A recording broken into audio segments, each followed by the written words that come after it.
तो दोस्तों, एक इंडियन मिडिल क्लास फैमिली में जब कोई बच्चा फॉरेन कंट्री में स्टडीज़ करने के लिए बात करता है और वो बाहर जाने के लिए सोचता है, अपने फैमिली को बताता है, तो उसकी फैमिली उसको ऐसे ऐसे एग्जांपल देती है कि बाहर वो गया था, वो दुबई गया था तो वो बर्बाद हो गया, बाहर से फिर मुड़ के आना पड़ा, बाहर खाना खाने का भी टाइम नहीं मिलता और बाहर इतने पैसे लग जाते हैं और उसके बाद बर्बाद हो जाते हैं लोग, फिर इंडिया मुड़ के वापस आते हैं और लोगों के पास ऐसी मजबूरियाँ बन जाती हैं कि वो इतने पैसे इंडिया से लगा के जाते हैं और माँ बाप को भी नहीं बता पाते कि इतनी दिक्कत चल रही है, लेकिन असलियत में वो बहुत परेशान रहते हैं और वो चीज़ें घर पे शेयर नहीं करते। देखो, थोड़ा सा स्ट्रेस तो होता है क्योंकि बंदा अकेला है, लेकिन ऐसा कुछ भी नहीं होता जितना बताया जाता है कि वहाँ पे किसी ने मार दिया तो कौन तेरे को देखेगा, या वहाँ पे कौन तेरा ध्यान रखेगा, वहाँ पे तू नशे करने लग जाएगा ज़बरदस्ती। भाई वो यहाँ से बहुत ज़्यादा डेवलप्ड कंट्रीज़ हैं, ठीक है, वो डेवलपिंग कंट्री नहीं है हमारी तरह। वहाँ पे कोई ज़बरदस्ती या ऐसा कुछ, वहाँ पे बहुत ज़्यादा रूल्स एंड रेगुलेशंस है, कोई लड़ाइयाँ ऐसी नहीं होती वहाँ पे, वहाँ ऐसे मर्डर नहीं होते, कोई ज़बरदस्ती नशे नहीं करा सकता। ये चीज़ें समझाओ अपने घर वालों को, ठीक है। तुम्हें, मेरे को पता है कि तुम अच्छे से जानते हो, लेकिन अपने घर वालों को एनी हाउ वहाँ की वीडियोज़ दिखाओ, बाहर के थोड़ा सा कल्चर व्लॉग्स वगैरह बनाते हैं लोग बाहर के, वो दिखाओ, एनी हाउ कन्विंस करो। तो ये चीज़ समझानी बहुत ज़रूरी है। और मेरे जितने रिलेटिव्स या मेरे दोस्त, हर कंट्री में मेरे दोस्त हैं, वो बिल्कुल कंफर्टेबली काम करते हैं। फिर रात को चाहे 2 बजे घर आना हो, चाहे 4 बजे आना हो, और दिन में सारा दिन सोना हो, कुछ भी किसी टाइम करते हैं। उनको ऐसा कोई नहीं सोचना पड़ता कि रात हो रही है, कोई लूट ना ले, कोई खसोट ना ले, कुछ ऐसा ना हो जाए। ऐसा कुछ नहीं है भाई। बहुत दिक्कत, बहुत कंफर्टेबल चीज़ वाला दिक्कत गलती से बोल गया, अब सोचोगे सच निकल गया मुँह से। ऐसा कुछ नहीं है, बहुत बढ़िया ज़िंदगी है। बस थोड़ा सा स्ट्रगलिंग है और वहाँ पे हर आदमी इस चीज़ पे ध्यान देता है कि मैं कैसे इंप्रूव करूँ खुद को, मैं कैसे और बेटर बनूँ और ज़्यादा कमाऊँ। वहाँ दूसरों की लाइफ से मतलब नहीं है किसी को। तो अगर आप चुगलखोर हो, बातूनी हो, तो आपका मन नहीं लगेगा, ये बात है। तो आपको अपनी मम्मी से बात करनी पड़ेगी, अपने घर बात करनी पड़ेगी अगर आपको चुगलियाँ करनी है, ठीक है। अगर अपने आप पे फोकस करना है तो अपना काम करो, वो बेस्ट जगह है। उसके बाद भाई, अब कई लोगों को ये गलत गलत चीज़ें बताई जाती हैं, पता नहीं कौन रूमर्स फैला रहा है कि बाहर से फिर वो डिपोर्ट करके वापस भेजते हैं। भाई वो उन लोगों को भेजते हैं जो गलत तरीके से 2 नंबर में जाते हैं। सबसे बेस्ट टाइम होता है बाहर जाने का जब आप एक स्टूडेंट हो, आप अपनी ग्रेजुएशन करने बाहर जाओ, अपनी मास्टर्स करने बाहर जाओ, ये बेस्ट टाइम है। अब अलग अलग तरीके से लोग जाते हैं, टूरिस्ट वीज़े से जा रहे हैं, एक ऐसे ऐसे तरीके बताते हैं एजेंट्स की, पहले 5-7 कंट्री घूम लो, तुम्हारा रिकॉर्ड बन जाएगा, फिर तो तुम्हें वो कंट्री एक्सेप्ट कर लेगी। ये सब चीज़ें तुक्के, ये पंगे, ये खर्चे बढ़ाने वाले काम, टाइम वेस्ट करने वाली चीज़ें हैं। बेस्ट टाइम है एज ए स्टूडेंट जाओ, स्टडी वीज़ा पे जाओ, सबसे सेफ, बेस्ट और अच्छी चीज़ है। वो जो तुम एग्जांपल्स देखते हो वो उन लोगों के हैं जो 35 साल का हो गया, अब उसको लग रहा है यार मैंने ज़िंदगी में कुछ नहीं करा, चलो बाहर चला जाता हूँ। फिर वो कंट्रियाँ वैसे टारगेट करते हैं, पुर्तगाल, दुबई, ऐसे, मतलब वहाँ जाके भी कमाना, मैं छोटी चीज़ नहीं कह रहा हूँ, बट तुम सिंसियरली एक अच्छे तरीके से जाओ और अच्छी कंट्रीज़ में जाओ जो अच्छी एजुकेशन, जिनकी वैल्यू है, ठीक है। कनाडा भी अब थोड़ा सा सेचुरेट हो गया है, तो Australia, New Zealand, UK, Germany, France, Italy, दुनिया भर की कंट्रीज़ हैं भाई।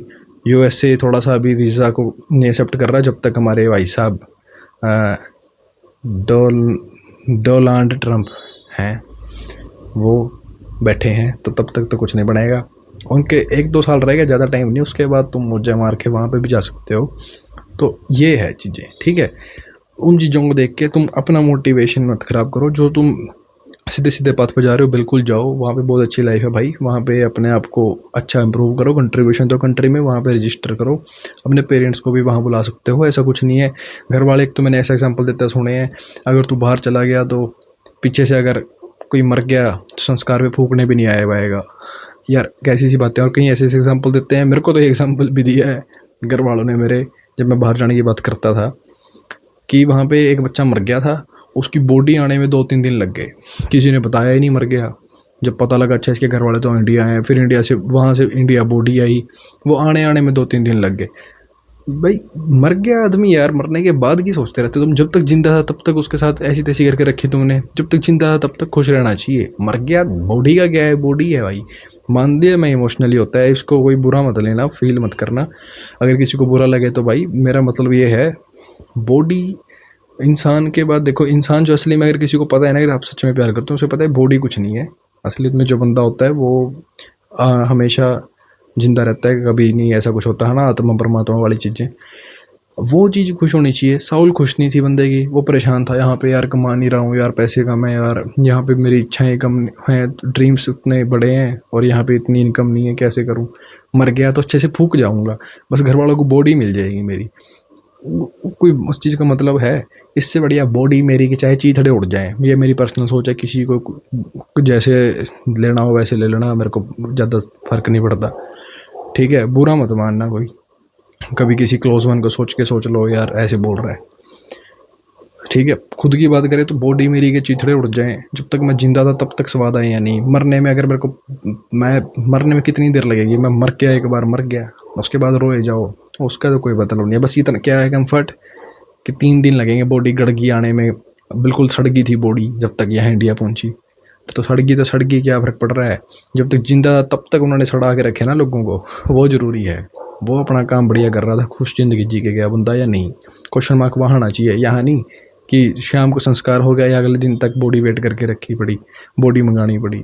फालतू काम है सारे, ठीक है?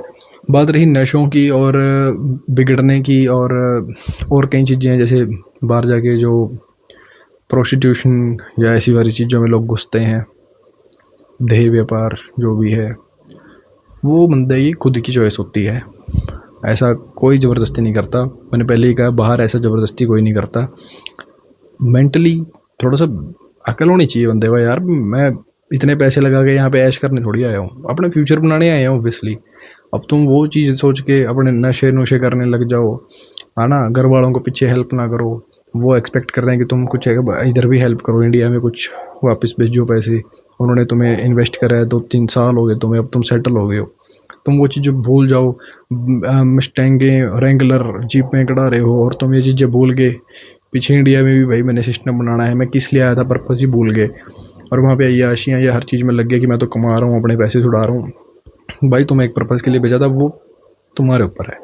वो बच्चा ही बिगड़ाया है तो उसमें कुछ नहीं कर सकते, लेकिन कोई ज़बरदस्ती नहीं बिगाड़ता किसी को, सब अपनी चॉइस से। हाँ, वहाँ नशा चलता है, सरेआम चलता है, बहुत लोग करते हैं, वो तुम सोच लो, तुम्हें करना नहीं। इंडिया में भी कुछ कम नहीं है, खासकर अपने हरियाणा पंजाब में, जो यहाँ के बच्चे ही ज़्यादातर मैक्सिमम जाते हैं।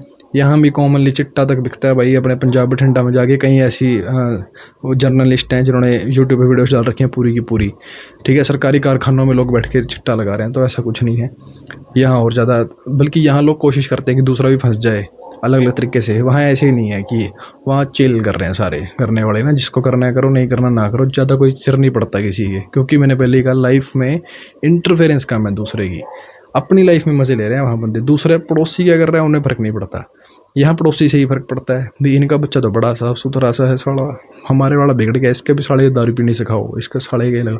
ये चीज़ें वहाँ नहीं है, तो इंडिया में भी है ही। अपने पेरेंट्स को एक सेफ़ अच्छा घुमाओ फिराओ तुम उनके। भाई इंटरनेशनल ट्रिप इंडिया वालों के लिए बहुत बड़ी चीज़ है। दुबई घूम के आ गया, वो पता नहीं कौन सा पहाड़ तोड़ दिया, 60-70 हज़ार रुपये की ट्रिप है हफ्ते की, कुछ नहीं है। लेकिन अगर तुम बाहर हो, तुम अपनी एक हफ्ते की तनख्वाह से बाली, ये बड़े बड़े अलग अलग कंट्री ट्रिप मार सकते हो भाई, अपने घर वालों को घुमा सकते हो। कोई बड़ी चीज़ नहीं है, हनीमून मजाक हो जाता है भाई इतना सा घूमना, ठीक है? क्योंकि उनकी इनकम हैवी है।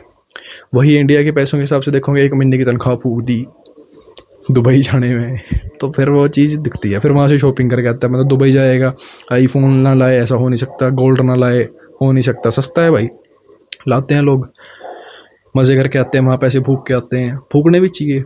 पर इंडिया वालों के हिसाब से वो को दिखते हैं यार 5 लाख लगा दिए, वहाँ वालों को दिखते हैं कुछ नहीं, चले 1 महीने का वो पर का, वहाँ 5 लाख तो इंडिया के हिसाब से फिर वो उनको दिखते हैं यार 5 लाख कमाने में 5 महीने लगते हैं, है ना? आधा साल में इसके ये हफ्ते के लिए मज़े करने का था, 1 हफ्ते के मज़े, आधा साल मैं मेहनत करूँ, फिर वो दोनों लोगों को चीज़ चुभती है। इसलिए किसी भी एंगल से देख लोगे तो बेटर ही बैठेगा, अनटिल अनलेस तुम यहाँ पे 10, 15, 20 करोड़ के मालिक नहीं हो, ठीक है? 10-15 भी कुछ नहीं है भाई, हैं वही मालिक, मैं तो बहुत लोगों को जानता हूँ। अब तुम्हारे पास अगर वो ज़मीन ही वेल्थ के फॉर्म में है, वो कैप्चर्ड है, ऐसे है कि हाँ मान लिए 50 किले वाला है तो अलग बात है। अगर किसी के 4, 5, 7 किले हैं और अगर वो 4-4 करोड़ के हो भी गए, तो कई लोग नहीं बेचना पसंद करते। भाई मेरे होगी ज़मीन, ठीक है, अच्छी बात है, ग्रो कर रही है, मेरे को अब कमाना भी तो है, खाना भी तो, ज़मीन बेच के थोड़ी घर चलेगा भाना। ज़मीन पड़ रही है अपनी, बढ़ रही है, अच्छी बात है, वो ग्रो करती रहे, मैं बना कमाऊँगा तो बिल्कुल बाहर जाओ। अगर हाई इनकम यहाँ पे है, एक होती है वेल्थ, एक होती है इनकम, अगर यहाँ पे है तो देख लो, बाकी अपनी अपनी पर्सनल चॉइस है। बट मैं तो यही कहूँगा कि बाहर जाना एक एवरेज स्टूडेंट के लिए एक अच्छा ऑप्शन है, जो इंडिया में और चीज़ें करने के लिए बहुत स्ट्रगल करेगा। बाहर वो काफ़ी इजीली अपनी लाइफ को बहुत अच्छे से मज़े ले लेगा, जो यहाँ पे एक बंदा एवरेज स्टूडेंट नहीं कर सकता, क्योंकि कंपटीशन ही इतना है, कीड़े मकोड़ों की तरह दुनिया भरी पड़ी है। इसलिए ठीक है भाई, tata bye bye, Ram Ram. इतना ही ज्ञान था, अपने घर वालों को वीडियो दिखा देना अगर नहीं मान रहे। और अंकल आंटी जी, मेरे पीछे ना पड़ियो ना, तो बच्चे से गाला दियो, मैं ठीक बात समझा रहा हूँ। बिल्कुल जायज़ है, बच्चे को बाहर भेज दोगे तो हम भी ज़िंदगी में कुछ देखोगे। अच्छा, इस कुएँ के बाहर भी दुनिया थी, आपको भी बच्चे घुमाएंगे। नहीं तो आपको लगेगा कि यही इंडिया, यही सरकारी नौकरी, इससे ऊपर तो कुछ है ही नहीं। सरकारी नौकरी, इसके ऊपर थोड़ी कुछ हो सका है, बहुत कुछ हो सका है जी। ठीक है, क्या था दूसरे देश में सरकारी नौकरी लग जा, वहाँ लगनी आसान भी है। वहाँ इतना दिमाग खराब है, वहाँ पे लीक नहीं होते पेपर। ठीक है, वहाँ घूस नहीं चलती, वहाँ लग जाएगी जी। इस करके भेज दो जी, बच्चे की बात मान लो। बाकी जी थारी मर्जी है, थारा बालक है, चाहे पिट्टो साले थे जो कुटुंब, मेरा तो कुछ नहीं जा रहा। Tata bye bye, Ram Ram ji, मिलें अगली वीडियो में।